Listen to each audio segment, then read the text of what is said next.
Hi friends, welcome to Chararuchi cooking channel. ಇವತ್ತು ಪಕ್ಕಾ ನಾಟಿ ಸ್ಟೈಲಲ್ಲಿ ಚಿಕನ್ ಸಾಂಬಾರು ಹೇಗೆ ಮಾಡೋದು ಅಂತ ತಿಳಿಸ್ಕೊಡ್ತೀನಿ. ಹಾಗೆ ನನ್ನ ಚಾನಲ್ ಯಾರೆಲ್ಲ ನೋಡ್ತಾ ಇದ್ದರೆ ಪ್ಲೀಸ್ ಸಬ್ಸ್ಕ್ರೈಬ್ ಮಾಡ್ಕೊಳ್ಳಿ. ಬನ್ನಿ ಏನೆಲ್ಲ ಹಾಕ್ತೀನಿ ಇಂಗ್ರೀಡಿಯೆಂಟ್ಸ್ ಇದಕ್ಕೆ ಅಂತ ತಿಳಿಸ್ತೀನಿ. ಮೊದಲಿಗೆ ಒಂದು 5-6 ಗೆಡ್ಡಷ್ಟು ಬೆಳ್ಳುಳ್ಳಿ ತೊಗೊಂಡಿದ್ದೀನಿ, ಕೊತ್ತಂಬರಿ ಪುದೀನ ತೊಗೊಂಡಿದ್ದೀನಿ, ಮತ್ತು ಒಂದು ದೊಡ್ಡ ಟೊಮೆಟೊ ತೊಗೊಂಡಿದ್ದೀನಿ, 2 ದಪ್ಪ ಈರುಳ್ಳಿ ತೊಗೊಂಡಿದ್ದೀನಿ, ಮತ್ತು ಒಂದು ಅರ್ಧ ಕಾಯಿ ತುರಿ ತೊಗೊಂಡಿದ್ದೀನಿ, ಚಕ್ಕೆ, ಮಸಾಲೆ, ಲವಂಗ ಮತ್ತು ಗಸಗಸೆ ತೆಗೆದಿಟ್ಕೊಂಡಿದ್ದೀನಿ, ಮತ್ತು ಒಂದು 4-5 ಟೇಬಲ್ ಸ್ಪೂನಷ್ಟು ಸಾಂಬಾರು ಪುಡಿ ತೊಗೊಂಡಿದ್ದೀನಿ, ಮತ್ತು 2 ಟೇಬಲ್ ಸ್ಪೂನಷ್ಟು ಅಚ್ಚ ಪುಡಿ ತೊಗೊಂಡಿದ್ದೀನಿ. ಮತ್ತು ನಾನಿಲ್ಲಿ 1 ಕಾಲು kg ಚಿಕನ್ ತೊಗೊಂಡಿದ್ದೀನಿ. ನೀಟಾಗಿ ತೊಳೆದ್ಬಿಟ್ಟು ವಾಶ್ ಮಾಡಿ ಎತ್ತಿಟ್ಕೊಂಡಿದ್ದೀನಿ. ನೋಡಿ, ಕ್ಲೀನಾಗಿ ವಾಶ್ ಮಾಡ್ಕೊಳ್ಬೇಕು. ಈಗ ನಾವು ಒಂದು ಕುಕ್ಕರ್ಗೆ ಆಯಿಲ್ ಹಾಕ್ಕೊಳ್ಳೋಣ. 2 ಟೇಬಲ್ ಸ್ಪೂನಷ್ಟು ಆಯಿಲ್ ಹಾಕ್ಕೊಂಡು, ಮತ್ತು ಅದಕ್ಕೆ ಜಜ್ಜಿರೋ ಶುಂಠಿ ಮತ್ತು ಬೆಳ್ಳುಳ್ಳಿನ ಹಾಕ್ಕೊಳ್ಳೋಣ. ಸ್ವಲ್ಪ ಅಷ್ಟೇ, ಜಾಸ್ತಿ ಏನು ಹಾಕ್ತಾಯಿಲ್ಲ. 1 ಟೇಬಲ್ ಸ್ಪೂನಷ್ಟು ಹಾಕ್ಕೊಂಡ್ರೆ ಸಾಕು. ಮತ್ತು ಇದಕ್ಕೆ ತೊಳೆದಿರೋ ಚಿಕನ್ ಹಾಕ್ಕೊಳ್ಬೇಕು. ಚಿಕನ್ ಹಾಕ್ಕೊಂಡು ಚೆನ್ನಾಗಿ ಮಿಕ್ಸ್ ಮಾಡ್ಕೊಬೇಕು. ನೋಡಿ, ಈ ಥರ ಚೆನ್ನಾಗಿ ಮಿಕ್ಸ್ ಮಾಡ್ಕೊಳ್ಳಿ. ಇದಕ್ಕೆ ಇವಾಗಲೇ ಅರಿಶಿನ ಪುಡಿ ಹಾಕ್ಕೊಬೇಕು. 1 ಟೇಬಲ್ ಸ್ಪೂನಷ್ಟು ಅರಿಶಿನ ಪುಡಿ ಹಾಕ್ಕೊಳ್ಳಿ. ಅರಿಶಿನ ಹಾಕ್ಕೊಂಡು ಚೆನ್ನಾಗಿ ಮಿಕ್ಸ್ ಮಾಡ್ಕೊಬೇಕು. ಮತ್ತು ಇದಕ್ಕೆ ರುಚಿಗೆ ತಕ್ಕಷ್ಟು ಉಪ್ಪು ಹಾಕ್ಕೊಬೇಕು. ನೋಡ್ಕೊಂಡು ಹಾಕ್ಕೊಳ್ರಿ ಉಪ್ಪು. ಮತ್ತು ಆವಾಗಲೇ ತೊಗೊಂಡಿದ್ವಲ್ಲ, ನುಣ್ಣಗೆ ಪೇಸ್ಟ್ ಮಾಡಿ ಎತ್ತಿಟ್ಕೊಂಡಿದ್ದೀನಿ ಟೊಮೊಟೊ ಎಲ್ಲನ. ಮತ್ತು ಇದೆಲ್ಲ ನೀರೆಲ್ಲ ಹಿಂಗಬೇಕು ಚೆನ್ನಾಗಿ.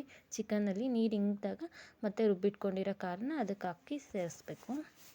ಅವಾಗೆಲ್ಲ ತೊಗೊಂಡಿದ್ದೆ ಮಿಕ್ಸ್ ಮಾಡಿ ಮಿಕ್ಸಿಗೆ ಹಾಕ್ಬಿಟ್ಟು ಎತ್ತಿಟ್ಕೊಂಡಿದ್ದೆ, ಅದು ಸ್ಕಿಪ್ ಆಗಿದೆ. ಈಗ ನೀರೆಲ್ಲ ಹಿಂಗಿದ್ಮೇಲೆ ಮಸಾಲೆ ಎಲ್ಲ ಹಾಕಿಬಿಟ್ಟು ಚೆನ್ನಾಗಿ ಮಿಕ್ಸ್ ಮಾಡ್ಕೊಬೇಕು.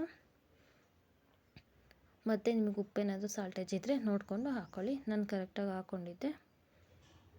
ನೋಡಿ, ಜಾಸ್ತಿ ತೆಳುನೂ ಇರಬಾರ್ದು, ಗಟ್ಟಿನೂ ಇರಬಾರ್ದು, ಈ ಥರ ಹಾಕ್ಕೊಂಡು, ಮತ್ತು ಇದು ತೆಗೆದಿಟ್ಕೊಂಡಿದ್ನಲ್ಲ ಮೊಟ್ಟೆದು ಲಾಸ್ಟಲ್ಲಿ ಹಾಕ್ಬೇಕು. ಯಾಕಂದರೆ ಅದೆಲ್ಲ ಒಡೆದೋಗುತ್ತೆ. ಅದಕ್ಕೆ ಉಪ್ಪು ಖಾರ ಎಲ್ಲ ಹಾಕಿದ್ಮೇಲೆ ಲಾಸ್ಟಲ್ಲಿ ಹಾಕ್ಬಿಟ್ಟು ಲಿಡ್ನ ಕ್ಲೋಸ್ ಮಾಡಿ 4-5 ವಿಷಲ್ ಹೊಡೆಸ್ಕೋಬೇಕು. ಇದು ಫಾರಮ್ ಕೋಳಿ ಆಗಿರೋದ್ರಿಂದ ಜಾಸ್ತಿ ಕೂಗಿಸ್ಕೊಳ್ಬೇಕಾಗುತ್ತೆ.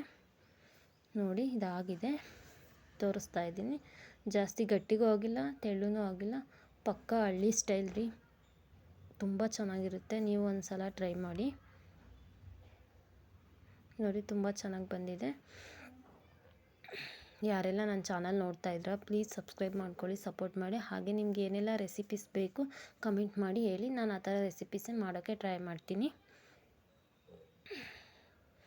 ನೋಡಿ, ಈ ಥರ ಬಂದಿದೆ, ಸಾಫ್ಟಾಗಿ ಚೆನ್ನಾಗಿ ಬೆಂದಿದೆ. ಹಾಗೆ ಮುದ್ದೆ ರೆಸಿಪಿ ಬೇಕು ಅನ್ನೋದು ಹೇಳಿ, ನೆಕ್ಸ್ಟ್ ವಿಡಿಯೋದಲ್ಲಿ ತಿಳಿಸ್ಕೊಡ್ತೀನಿ. ಅದನ್ನು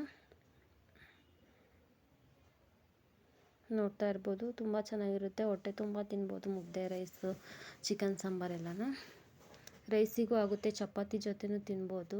ಸಾಂಬಾರನ್ನ ರೈಸ್ ಜೊತೆನೂ ತಿನ್ಬೋದು.